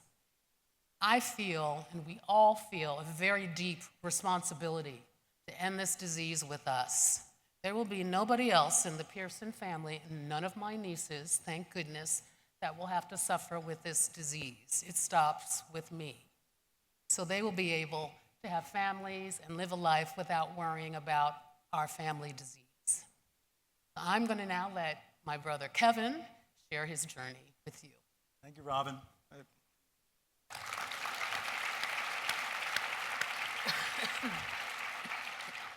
Okay. I first noticed something wasn't right health-wise with me my freshman year at Boston College. I was a football player, and one day after a workout, I noticed I'd passed blood in my urine. And not long after that, the university's medical center physicians had diagnosed me with nephritis. And I spent 2 weeks in the infirmary recovering from that, and I missed the rest of the football season in 1987. I thought to myself, oh my God, what's going on? How is this going to affect my life? I'm sure that sounds familiar, right? Yeah. Gratefully, after that, I remained healthy enough to continue playing football throughout my college years and became an NFL prospect. I was invited to the NFL Combine in 1991 and was on draft boards and had high expectations. Unfortunately, my kidney disease once again became a roadblock. 1991 NFL draft. On draft day, my agent contacted me and told me 3 NFL teams had called him and had removed me from the draft boards because I was a medical reject. 22 years old, that's kind of hard to accept, right? I mean, I'd been an athlete all my life, and just trying to get through that was really a hard challenge for me. I identified so much with being an athlete that losing part of that, I felt like I lost part of myself at the time. But you know what? The NFL, the team doctors, they were right. 2 years after that draft, my health took a turn for the worse in a serious way. When my doctor told me that I needed a kidney transplant, I was scared, quite frankly, to even have a conversation with my family. Because asking someone to give a part of their body to you is a big, big ask. It's a life-changing decision. I do remember having that conversation and getting the courage to ask my siblings if they would do that. And Bill, out in the audience, Brian and Robin all stepped up. They said, absolutely, I'll get tested. Robin was a 50% match. Brian was a 100% match. Bill was not a match at all, but it was irrelevant at the point, right? It was irrelevant. They all stepped up. They all said they would get tested. And when you have to ask that question, you don't know what the result's going to be from your family members. But, they stepped up, and that's really what the Pearson family does. And here we are today. Then, Brian stepped up in a big way, a tremendous way. I could have never imagined, but in 1994, he donated his kidney to me. Saved my life.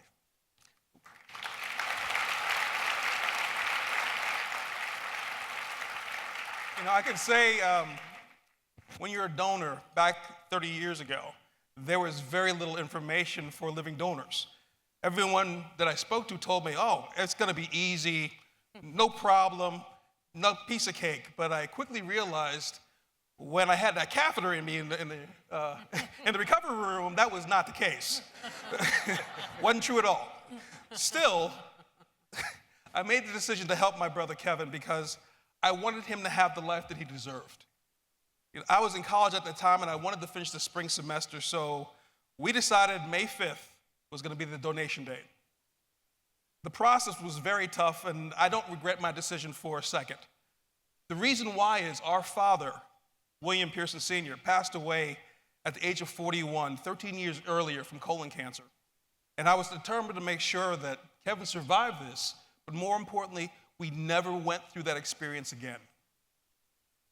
But more importantly and absolutely paramount is the fact that I now have the eternal trump card on my older brother for all the noogies, all the wedgies, all the form of torment, all the beat downs from he and my older brother for all the times as a kid.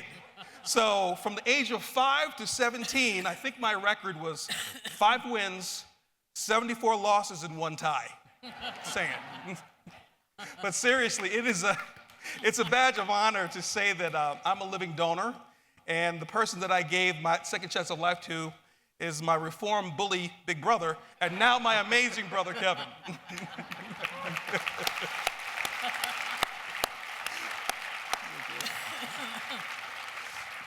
So, what can I say after that, right? Having a kidney gives you your life back, right? Every Cinco de Mayo, I send my brother Brian a text, tell him I love him. I'm thinking of him because that's our anniversary, if you will. And I feel so blessed to have had Brian's kidney for 30 years. Again, being cognizant. And I'm fully cognizant that it won't last forever. But I'm doing my damnedest to make sure I can make it last as long as I can. And I think that's a testament to perseverance. So let's fast forward to 2022. And I was on the other side of this story, needing a kidney myself. You see, I contracted COVID-19 during the pandemic, which attacked my one kidney that I was living on for 28 years. And just imagine the shock and the frustration, the confusion of what the diagnosis was. I was like, what the heck is going on? It was overwhelming. So my doctor, when I changed insurances, called me into the office and said, Brian, I've got some bad news and I've got some worse news. Well, as an ENTJ personality, I was like, give me the worst news first. So the worst news was, I need you to leave here right now and immediately go to the hospital because you're at risk for a major heart attack and a stroke. And I was like, okay. What else? And he said, well, the bad news is, it looks like your one kidney is not working at all. So I went home, and my now wife, Angie, drove me to the hospital. And it was a rough ride because, I was angry, I was frustrated, and then my stomach started to growl. And I was like, you know what? If this is my last meal, it's not going to be hospital food. So stop over at this restaurant over here. And we stopped, and I got a big old meal with fries and a Coke and a big juice sandwich, ate it. I had a big filled belly, and I was like, okay, now let's go to Caesars. Because if I was going out, it wasn't going to be on hospital food.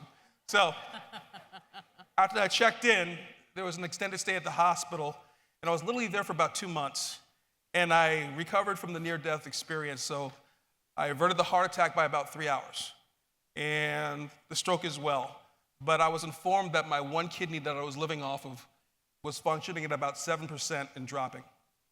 So the doctor then told me I needed a kidney transplant, which was shocking. But I had faith because as a previous donor, I knew I had priority status. But navigating the things like insurance, navigating the things like getting on the transplant list, it was extremely challenging and overwhelming. Luckily for me, I had my big sister and my big brother right there to give me counsel, support, education, and advice. And that absolutely saved me because I was pissed. I was really angry at that time. The other shock was realizing that I had to go on dialysis. And when you're an independent spirit like I am, being regulated to a machine to keep you alive, it was very, very difficult.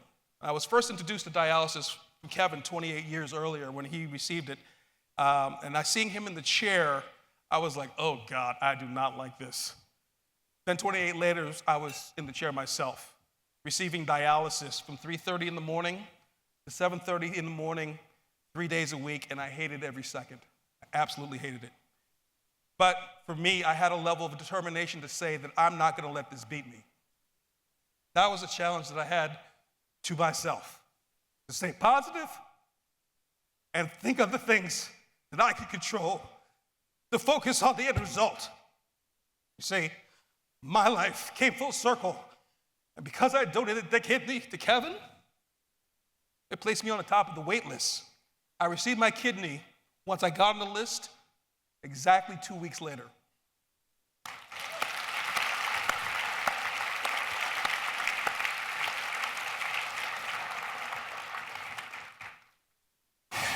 Excuse me. Yeah.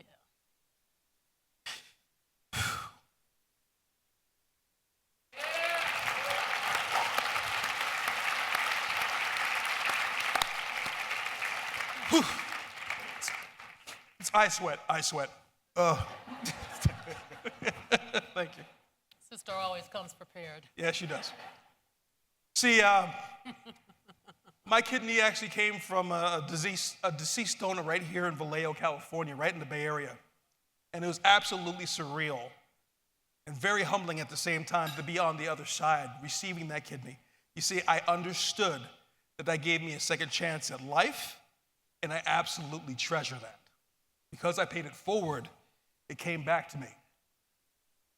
Now, that being said, I challenge everyone in this room and all your friends that you know, that you touch, to pay it forward as well. Whether becoming a donor, whether be able to support a living donor, supporting a loved one, lending a hand, making a donation to the National Kidney Foundation. Because when you do, it comes back to you in ways you would never, ever expected. Because of this story, because of this situation, because of this testament from Robin, from Kevin, and myself, this is a story about love, a story about family, and it's a story about unwavering support. And we're all living proof of that. So, we have a call to action. Right now, I want everybody in this room to really think hard and make a decision to help somebody, to save somebody's life, and more importantly, change somebody's life, and let's make some history today. Thank you.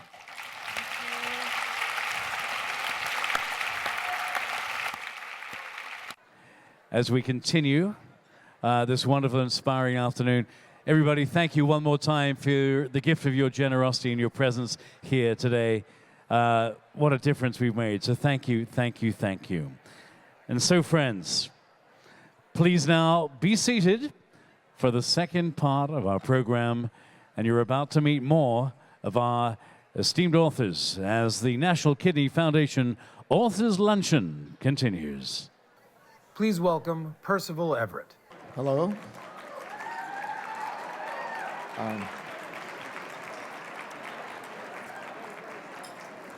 First of all, I'd like to thank the organizers of this event for having me follow the Pearson family.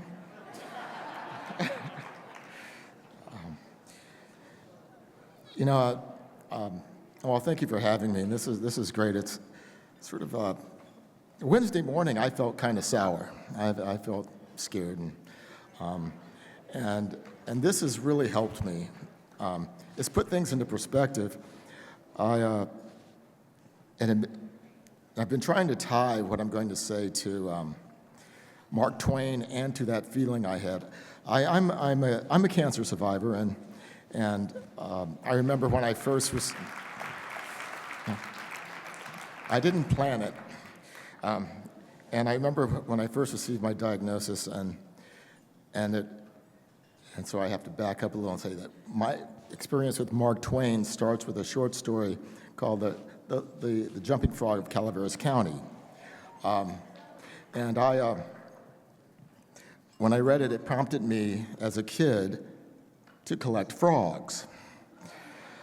And so I did, and I had lots of frogs, to my mother's dismay.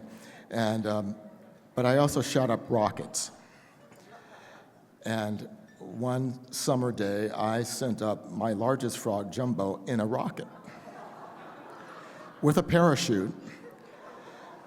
Neighbor kids came out, and we watched the rocket go up, and Jumbo, and I felt bad immediately as I watched the rocket get higher and higher, and Jumbo emerged in his parachute. And that was my feeling on Wednesday morning, was I thought, that's how Jumbo felt. And today, watching all of this and watching the spirit of it, I now feel really good that Jumbo had a parachute. And I realize that people like you are our parachute.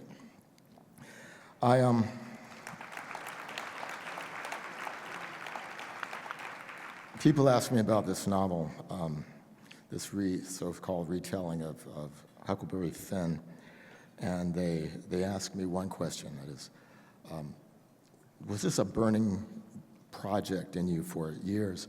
And it was not. 3 years ago, I was playing tennis, and I hit the ball maybe 2 body lengths out of the court, and I thought to myself at that time, has anyone told the adventures of Huckleberry Finn from the point of view of Jim? Which only served to explain my poor shot. And so I went home and started studying, and it turned out no one had. And I wondered, why hasn't anyone thought of this? And I realized that I hadn't thought of it either. But it was important to me. I just didn't know at the time that it was important to me. All those years had gone by with this relationship with this novel. I had great admiration for Mark Twain. I learned much of my humor and my ironic sensibility comes from 4 sources. My father, Mark Twain, Groucho Marx, and Bullwinkle. But as I thought of this novel, which did not impress me when I was 8 years old, I read it, an abridged version. I know it was abridged because on the cover it said abridged. But I did not know what was abridged about it. And as I moved through life reading, I came back to it as an adult, and obviously as a black teenager reading this, it was problematic, but I understood the importance of it. The importance of it was quite clear. We had an adolescent white character representing this American nation at that time, young, just over 100 years old.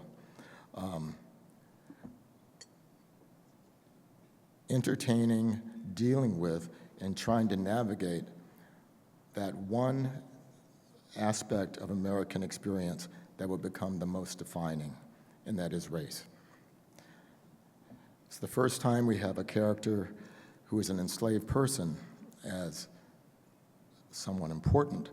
We'd had novels about slavery, but none about an enslaved person. But even then, the representation of Jim was lacking. It was the depiction that was so often offered to us throughout our history in literature and in film. And that was a superstitious, simple-minded person capable of understanding love, hate, and procreation, eating and drinking. Of course, that's not what people ever are. So I came to the novel with a desire to tell the story that Mark Twain could not tell, that he was not equipped to tell. But I did not offer this novel as a corrective to Twain. I can maybe flattering myself, I see myself in conversation with Mark Twain. And I think that's an important distinction to make, is that we can be in conversation with people that we don't agree with.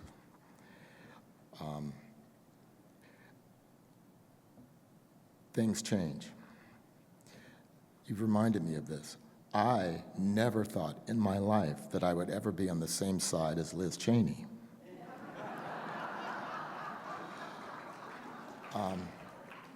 And I never thought I would long for those hardened intellectuals of the Bush administration.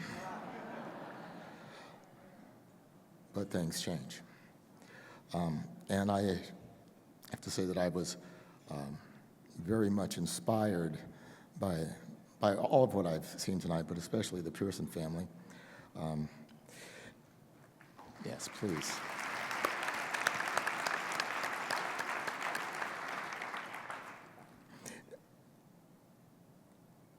I will say very briefly that I started writing some 40 years ago,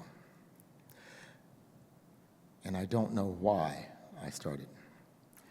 The fairly sad part about that is I don't know why I continue. But I do.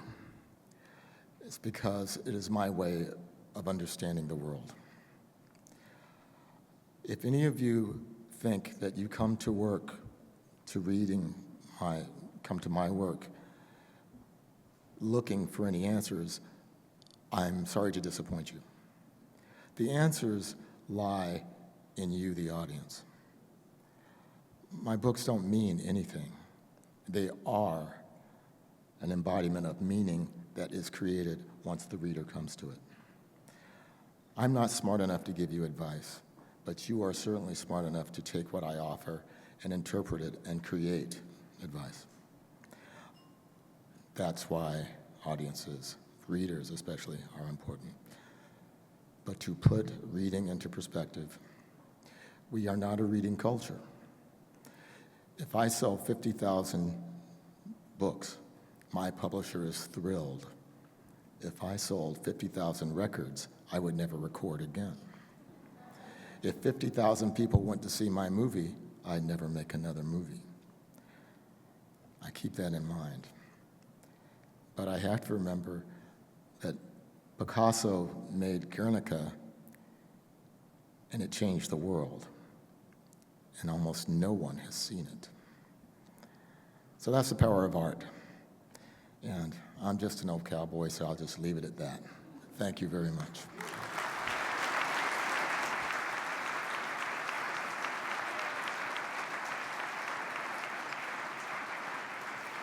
Please welcome Rachel Khong. Hi, wow. Thank you so much. I'm so honored to be here. It felt like such a privilege to hear the Pearson family's story and to just be among you all, like Percival said, the parachutes for the frogs. So thank you so much for having me. And yeah, for weeks now, I've been worried that I would have nothing interesting to say to the National Kidney Foundation because I very much take my kidneys for granted. I am a big fan of them, but I definitely have not given them the credit that they deserve. So I am pleased to be here to at least somewhat remedy that. You all do such important work, and I just make up people, imaginary people with imaginary kidneys. So last weekend, I was actually at the Portland Book Festival, and I was put on a panel that was about inheritance, genetics, and secrets.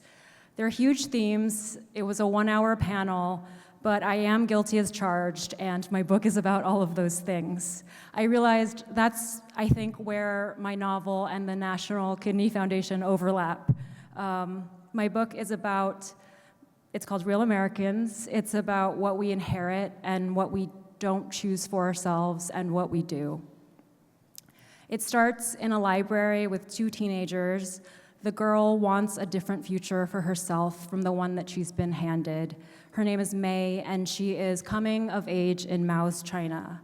She wants to be a scientist, and she's fascinated by biology, specifically genetics.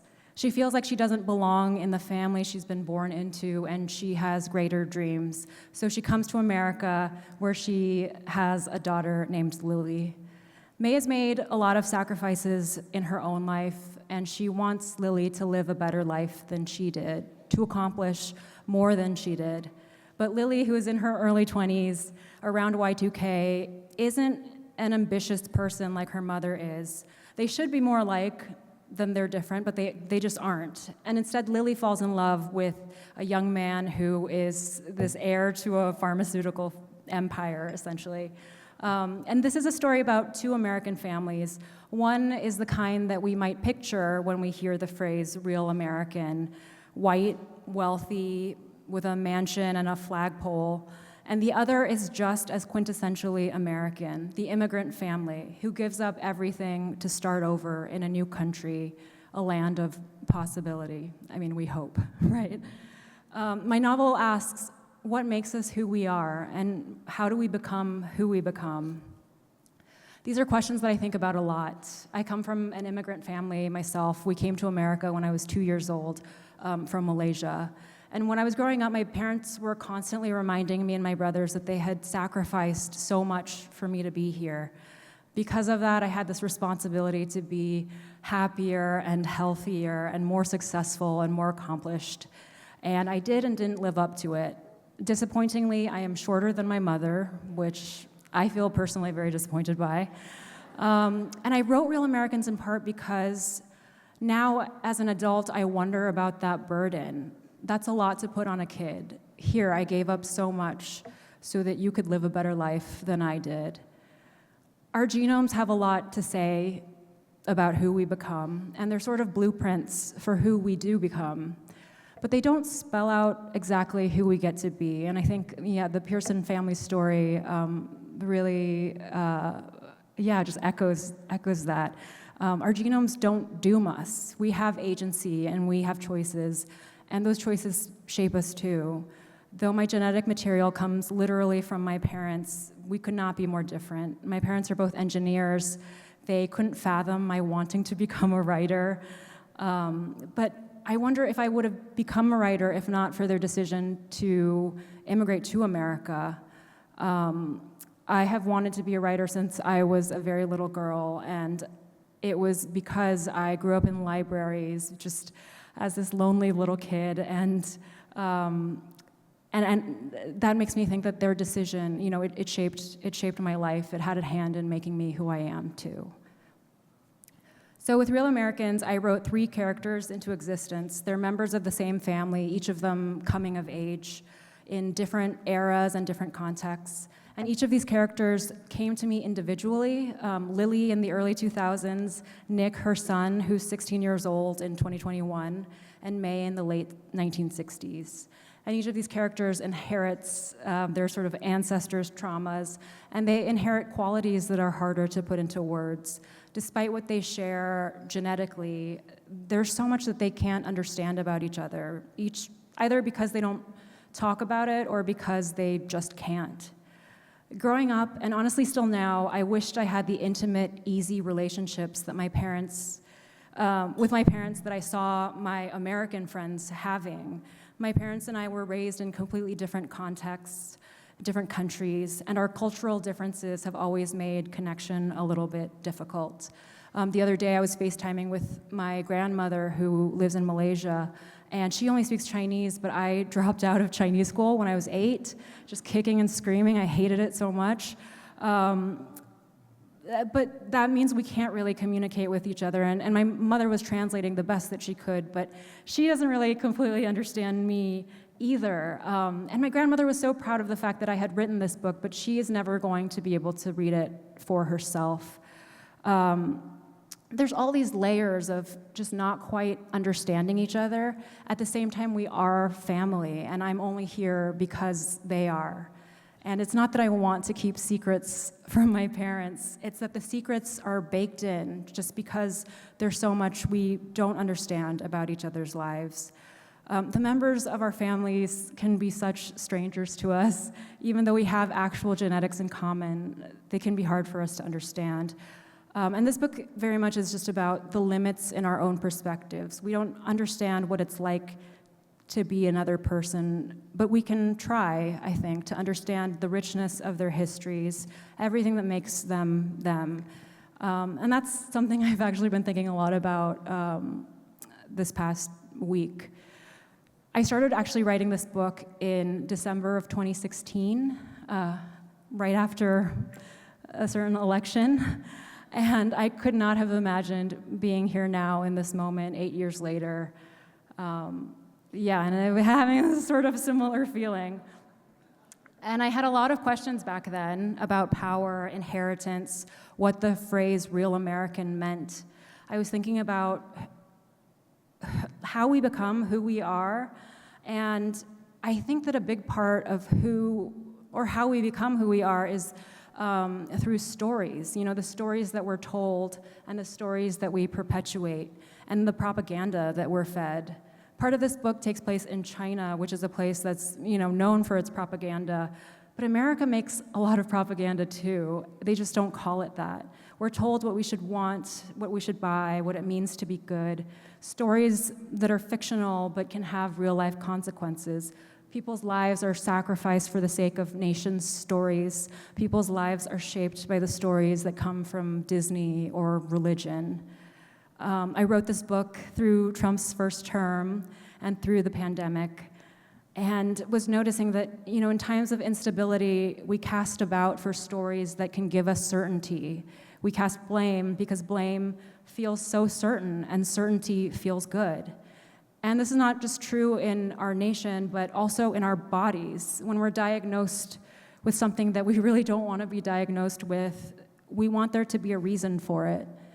But our bodies are really mysterious. As much as I want to, I can't make my guts do specific things with my mind. My kidneys will do whatever they want to. And we're learning more and more about our bodies all the time, and it's part of the important work that you all do here. I mean, I hope to eventually find a cure. But there is so much that we fundamentally don't know. I wrote this book in order to ask the questions that I had. It doesn't contain, like Percival said, any easy answers. I hope we can exist in this question-asking space instead of rushing to act like we know something. This book is about 3 very limited characters, limited in their perspectives. Our culture doesn't encourage it, but I think we can believe in the questions more than we believe in certainty and control. I think that's a more interesting place to be and a more truthful place to be. Though it's uncomfortable not to have these definitive answers, the discomfort and this acknowledgement of mystery, this humility, is also, I think, where art comes from. I've found, especially with this book actually, that writing and honestly creating anything, it has a lot in common with any biological process. I think it's like a seed growing, or maybe like kidneys filtering blood. The poet Inger Christensen writes in her book Alphabet, "Nature has its necessity, its direction, its force. A flower can't suddenly stop and decide not to bloom.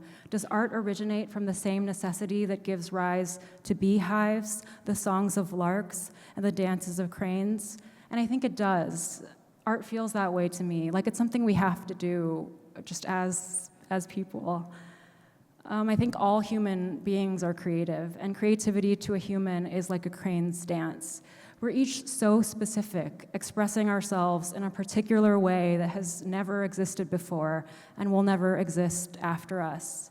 Wendell Berry writes, "It's easy for me to imagine that the next great division of the world will be between people who wish to live as creatures and people who wish to live as machines." And I want to live as a creature. I want to create as a creature with all of my limitations, the limits of my mind, my body, my perspective, my own mortality. My hope is that we can tune into the questions that we have about what it means to be alive, and I'm sure your questions are different from mine. Creativity arises from uncertainty and from not knowing. Let's not be afraid of that. It's as mysterious and mundane and remarkable as our own bodies. I never really feel more like a demographic than I do during election season, but I think that's kind of what gets us into these messes, thinking of people in terms of types, thinking of categories like us or them.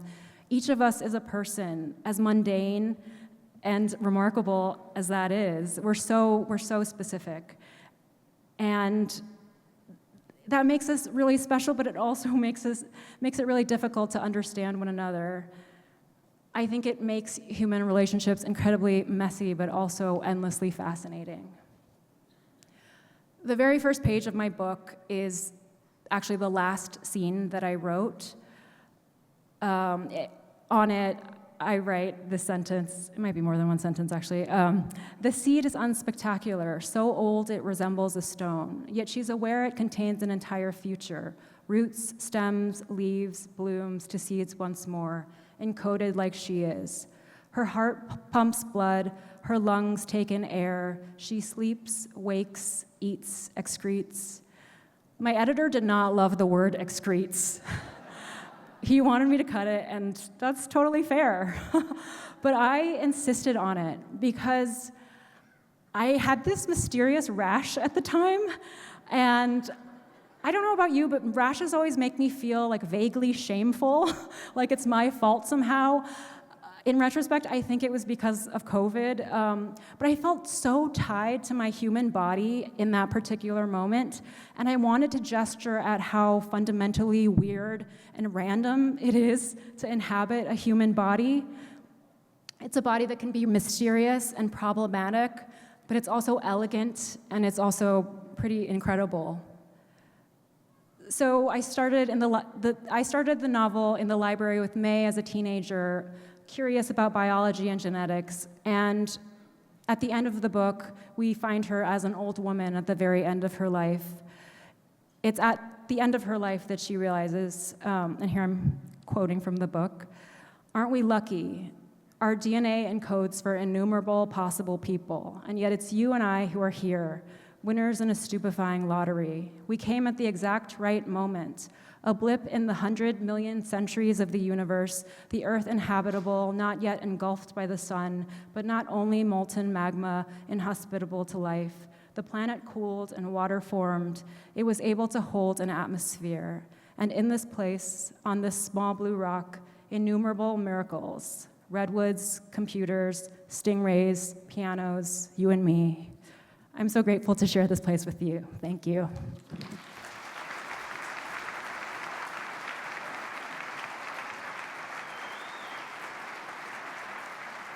Please welcome Nicholas Kristof. Thank you all so much. For a journalist, this was actually a really quiet week, perfect time to come up here. And but also maybe more importantly, it's been kind of a difficult week for me in some ways, and it is so good to be in the presence of something so constructive and so positive. My latest book is called Chasing Hope. You guys reflect hope.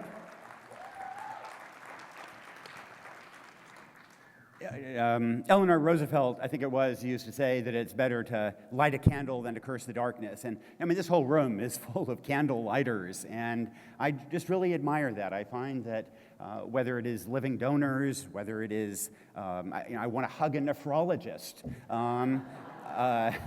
and whether it's the generosity you've shown today, then it truly is inspiring. I actually, 14 years ago, I had a partial nephrectomy. But even though that was only a partial nephrectomy, I am a full supporter of the National Kidney Foundation.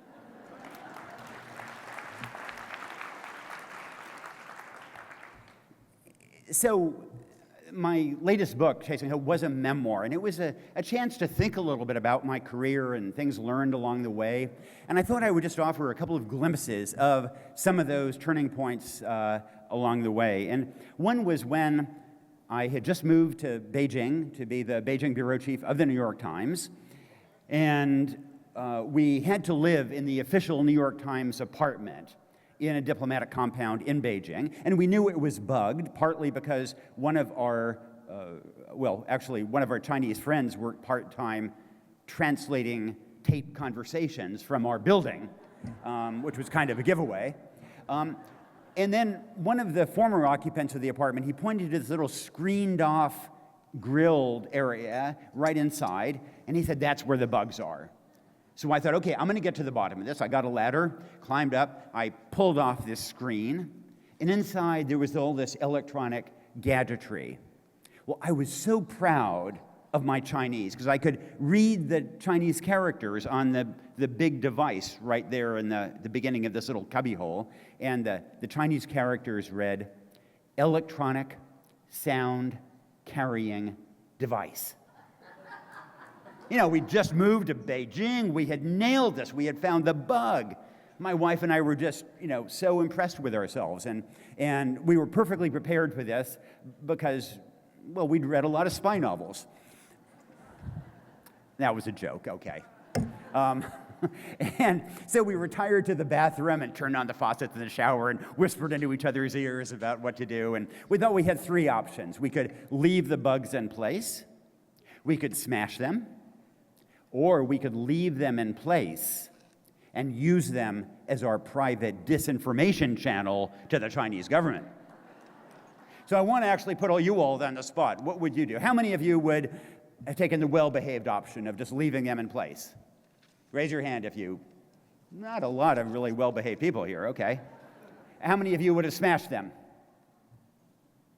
I'm just going to take a few names down. The Chinese government pays me $20 a name, okay. How many of you would have left them in place, would use them as a disinformation channel? Okay, great minds think alike, you know? And again, my wife and I were just so proud of ourselves for having mastered this right on our entrance. We were just full of confidence about we had really figured this whole country out. And then just at that moment, as we'd figured out our path, a friend arrived at the front door, and we found out what an electronic sound carrying device is in Chinese. It's a doorbell buzzer. And we were utterly deflated. But that was actually a really useful reminder when you arrive in this vast country and you think you figured it all out, that actually that's the moment to really beware of your impulses, of your overconfidence, to understand that everything is always more complex than you seem. And I think about the importance of that kind of humility, maybe at a time like this when America is so polarized. And one of my challenges as a reporter or as a columnist is how I reconcile my deep belief, based on a career of covering profound moral issues, my deep belief that we should confront injustice when we see it, when we believe that is underway. And the importance of standing up for people who are vulnerable, who are being crushed. And yet, at the same time, the recognition that in my career I've repeatedly been wrong about things that I thought were important. And so somehow trying to reconcile those two things that I both believe are important, the need to speak out and the recognition that I can be wrong even about issues that I'm passionate about, you know, that kind of goes to the heart of the contradictions of my job. And the way I have tried to grapple with this is the idea that one should unflinchingly stand up for what one believes to be right at that time. And yet, in the backdrop, understand that years later one may discover that, well, maybe one wasn't actually fully right. And that backdrop, there is a contradiction there, but that secondary thought somewhat reduces the impulse to shake one's fist, to shout people down, to be a little more arrogant, and those qualities have never actually persuaded anybody of anything. And I think another crucial time in our reporting days in China came 6 months later, in the spring of 1989, when we covered the democracy movement there. And I've thought a lot about that in recent years as democracy in the United States has been challenged. And frankly, in covering the democracy movement in China, I look back and I'm a little embarrassed about some of the things that I wrote, because several times I wrote quite condescendingly about Chinese workers and peasants who are part of that democracy movement. And I wrote that, well, they say they're for democracy, but they can't really define the kind of democracy that they're for. They can't describe the institutions they would create, the guardrails they would build. And there was something to that. But that terrible night of June 3rd to 4th, 1989, when the troops moved in and used automatic weapons on the crowd that I was in, the bravest people that night were the workers and peasants. And whenever there was a lull in the firing, it was these rickshaw drivers, these uneducated rickshaw drivers from the countryside who would pedal out toward the troops and pick up the bodies of the kids who'd been killed or injured. and then put them on the backs of the rickshaws and then rush them to the hospitals. And that night, a little after dark, on the old airport road in Beijing, I'm sure some of you, if you've been to Beijing, you've been either on the old airport road or on the new airport highway, which is right next to it. But on that road, there was a bus driver, and there were a lot of rumors that the troops were to come in, and he was there with his bus, and he saw a huge convoy of troops coming toward central Beijing to crush those student protesters at Tiananmen. And so he quickly moved his bus to block the road, to block the convoy of troops. And they turned the engine off and stepped out of the bus, and the convoy of many, many, many trucks of troops had to stop, and an officer got out and ordered him, "Move the bus." And this bus driver said no. And the officer pulled out his sidearm and pointed it at the bus driver and said, "Move the bus." And the bus driver, he had the keys in his hand, he just hurled them as far as he could into the high grass on the side of the road. Somebody like that might not have been able to define democracy or describe the guardrails and institutions that he wanted to create, but he was willing to die for that democracy. And I have so often felt that in this country, because we have inherited these institutions, we don't appreciate them as deeply as those people living in more autocratic countries who understand far more in their souls the value of those institutions, of those norms, of those mores. And I think that here in America, there's an awful lot we can learn from the courage and persistence and vision of those uneducated workers and peasants in China who were fighting for democracy.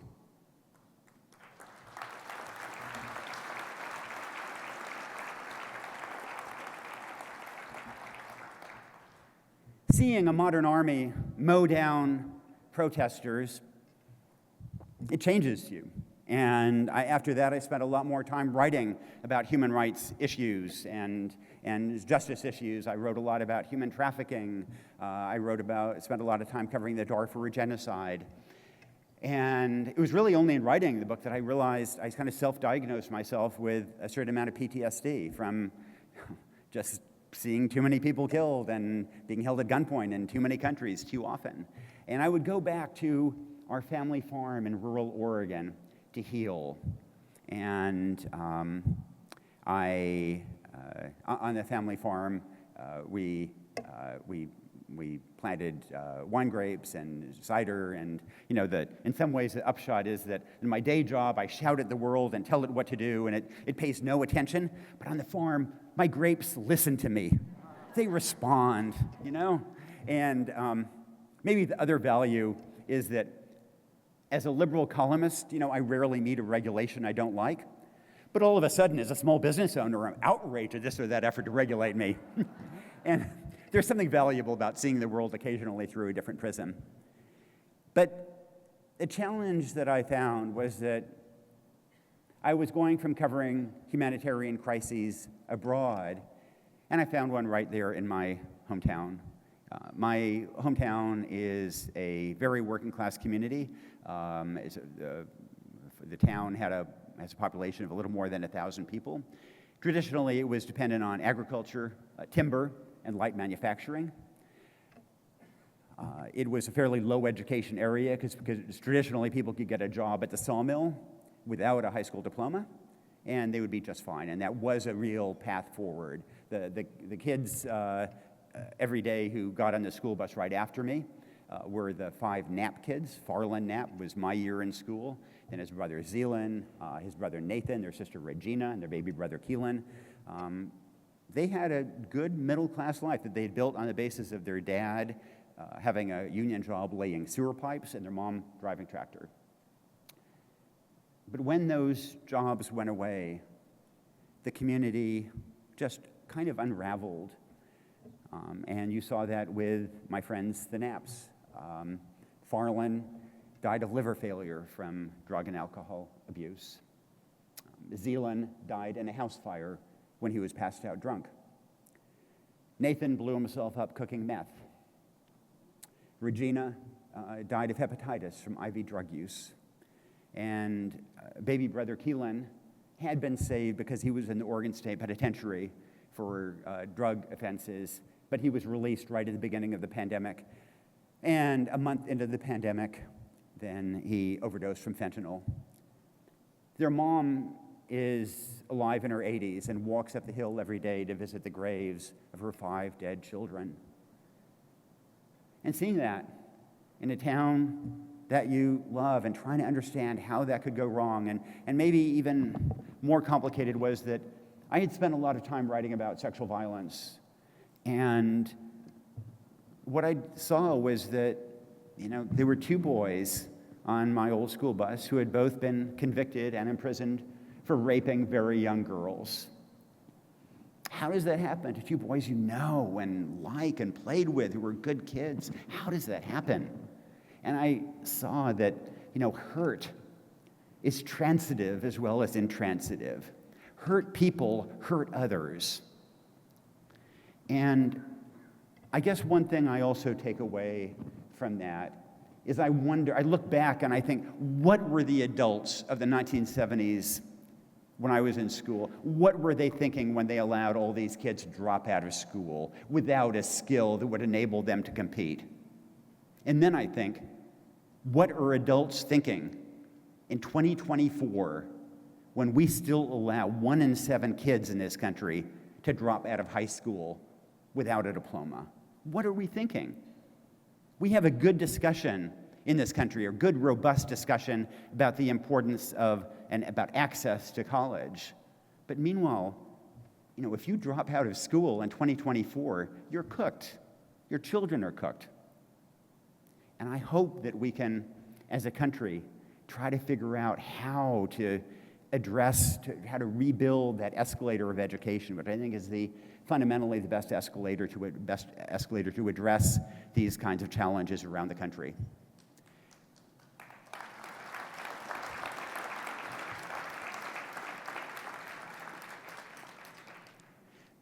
Well, I've talked about massacre, I mentioned the Darfur genocide, addiction, and so on, but the most recent book is called Chasing Hope. So where does the hope come in?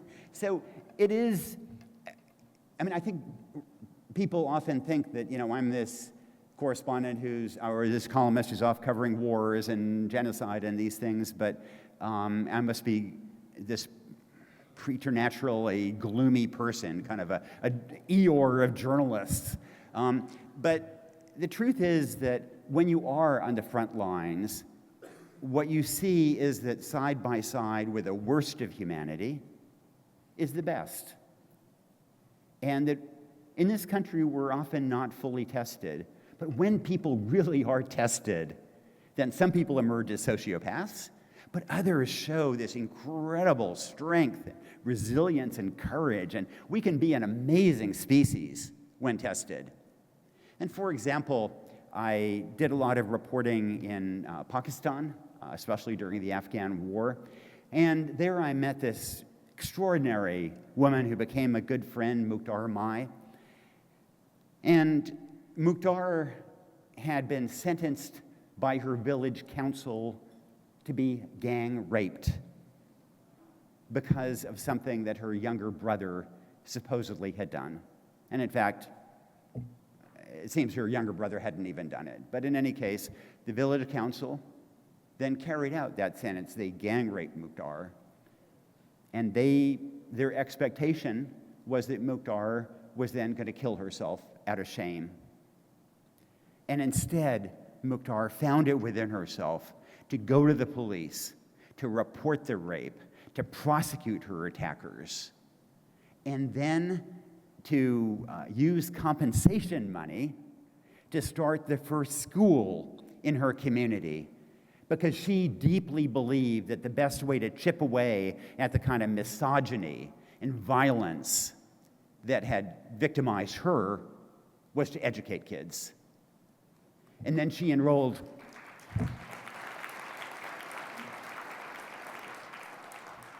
And then she enrolled the children of her attackers in her school. And you just can't be in this village and see her attackers' children in their little school uniforms in that school learning Urdu. And Mukhtar herself, at age 28, enrolled in her own school to learn to read for the first time. And so you have this situation where you're reminded of the human capacity of evil. And yet, side by side, the human capacity as well for responding to evil with courage and strength and decency and magnanimity and resilience. And that's what I've seen, and that's what gives me hope.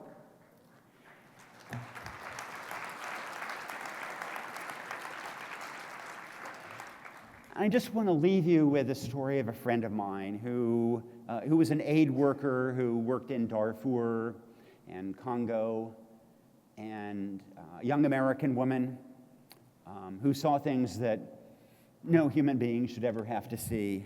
And, in one village in Darfur where she was working, there were two girls of the ethnicity that was being attacked, and they had been imprisoned with their family, and they were being raped every day. And then their father finally, he went up to the warlord, and he begged the warlord, please do anything to me, but just let my daughters go. And that's when the warlord called over the daughters and then beheaded their father in front of them. And my friend was so shaken by that, by so much else she had seen, but there she was so strong, so courageous. I never saw her cry or show any weakness. And then she came back to the U.S. over vacation, and she's in her grandmother's backyard, and she has just lost it. She's weeping. She's on the ground. And you know what it was? Her grandmother had set up a bird feeder, and my friend was thinking about all that she had seen in Darfur during the genocide, and then her eyes fell on the bird feeder,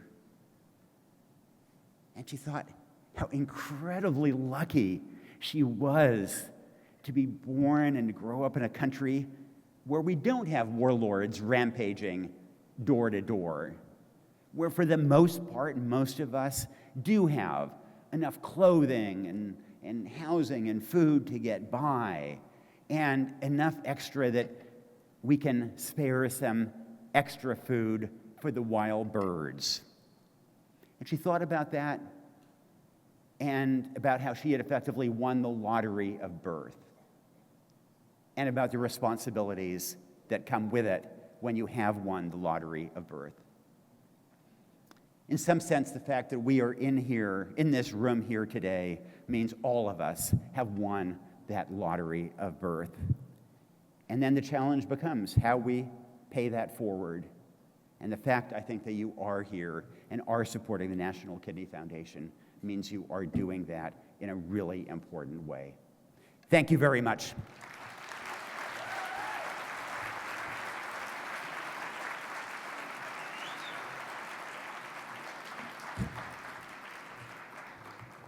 Wow. Thank you for the gift of your words, your journalism. One more time, give it up for Nicholas, everybody. Everybody take a breath. He left us with hope.